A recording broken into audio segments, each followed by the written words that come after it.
Just want to do a little install tips for the LS2 with the Vape CDI install. With this 2024 kit, it comes with a rather large regulator rectifier.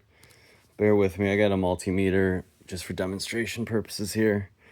I had to make a bracket to house it underneath the side cover here. And I just made an aluminum bracket. It mounts to the original battery box, and it sticks far enough away to get the vent hose and the battery strap on there and everything. In the kit, you're gonna get the regulator rectifier and a black relay. So the black relay has a blue wire coming off of it, a black wire, and a brown wire. Brown wire just goes to frame ground. Blue wire goes up to the coil for the kill switch. And the black wire, not many people know where that goes.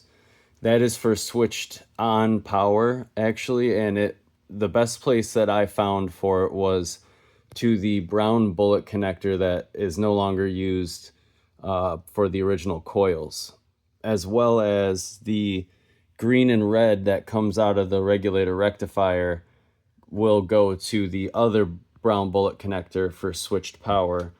Those are the two that were a little tricky for me to understand and figure out. There on the manual wiring diagram, it is really not clear on about the black and the ignition lock and two existing electric system, and as well as the green and red coming out of the regulator rectifier. This, from what I understand, would be a charge light to tell you if your charging system's working. That's like a late 70s and 80s bike thing. But those two, I just went to the brown bullet connectors from the original coil, and it was just fine. Also, you can abandon your original rectifier and regulator. These two you can just put together that were the red with yellow stripe from the original regulators. Put those together. I think there's two other bullets that have power that you'll need to cover up, just some shrink wrap over that. I want to show my regulator rectifier mount a little more. I've still got a lot of tightening of this wiring harness to do. We'll probably end up making a whole new one. This one was already cut up prior to me having this bike, and I didn't want to use one of my good ones for demonstration and figuring this out, teaching myself. So the wiring that comes out of the stator on the vape kit is quite long. I ended up zip tying and bundling mine neatly underneath the old toolkit bracket there. So yeah, this just a little 45 bend on here to clear the gusset on the Yamaha battery box. M4 to hold the relay down there, and it mounts underneath here and to the original battery box, and then your side cover mounts there. Let's get it fired up.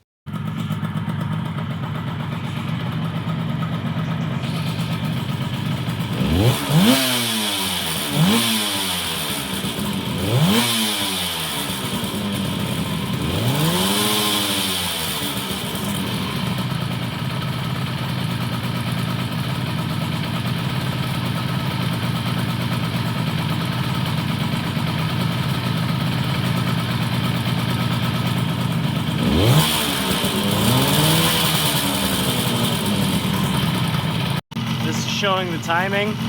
Mine is set at about 2.3 millimeters before top dead center static. This is because it auto retards at higher RPM down to 1.8. I'll show that here.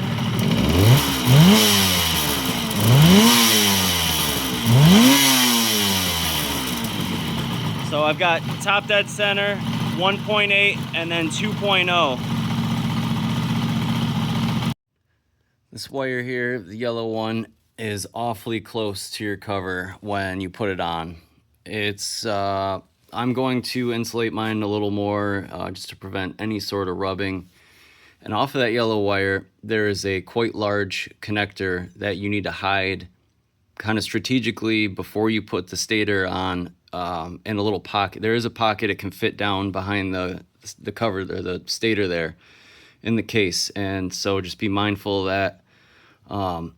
Lap the flywheel onto your crank nose That's a big one, and get that tightened to the correct spec. I don't have that offhand right now. The stator plate does act as a crank seal retainer.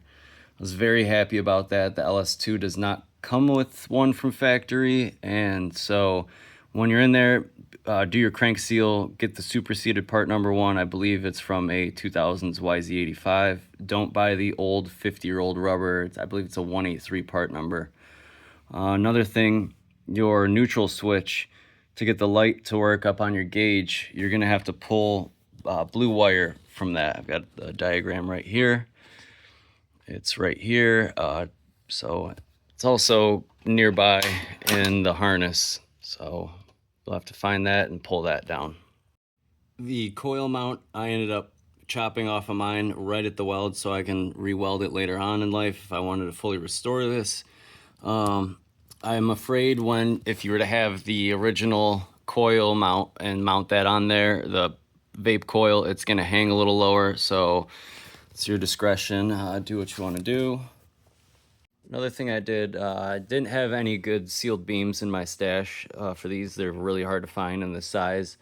So a little mod, it's on the internet, is to open up the sealed beam, you uncrimp it right at the face here, pull the glass off very carefully, unsolder the bulb that's originally in the backing, and open up the backing a little bit for this is a 35 watt Hella H4 bulb, and you hot glue it into the backside so you can replace it later down the line. Or there's these receptacles you can find. Usually it requires opening up the backside a little more. They're good and bright. It's a good modification. If you can't find one of these, high beam and everything works off of your original wiring harness. So it's just a little something I wanted to add in there. It's good and bright, a little better. This is a 150 watt charging system, so it can handle better bulbs than what this thing originally was able to. It's been a couple days riding the LS2 with the vape kit. I've got no issues. It's great charging. I was a little weary about it being at 14.55 with revs, but I've got no blown bulbs. Regular rectifier isn't getting hot or anything, nothing weird. I think it's just a good charging system. Another thing I wanted to point out, in the manual it's got conflicting information about resistor spark plugs. I run them. I've got the vape in my CT and RDs and stuff, and I've got no issues running them. There's a part in the manual, it says don't run them, and then in the back it says if you are, run non-resistor spark plug boots and no more than 5 ohms of resistance between the plug and the coil, which this is not. So I just want to clarify that a little bit if you were seeing that as well. Yeah, it's been great. I've headed over 60 miles an hour. Nothing going on with the charging system. These are great bikes. I wouldn't have installed this system if it, I love them. The RD 125s, TA 125s, they're absolute screamers when they're tuned up good.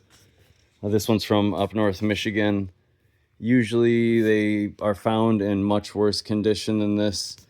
I've done a little bit of work. The forks were fully bent in, the front fender was trashed, and this is one of the pistons out of it, and had some parts from my stash I threw at it, get it back on the road.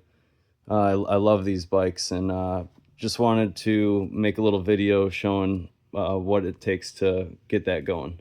Thanks.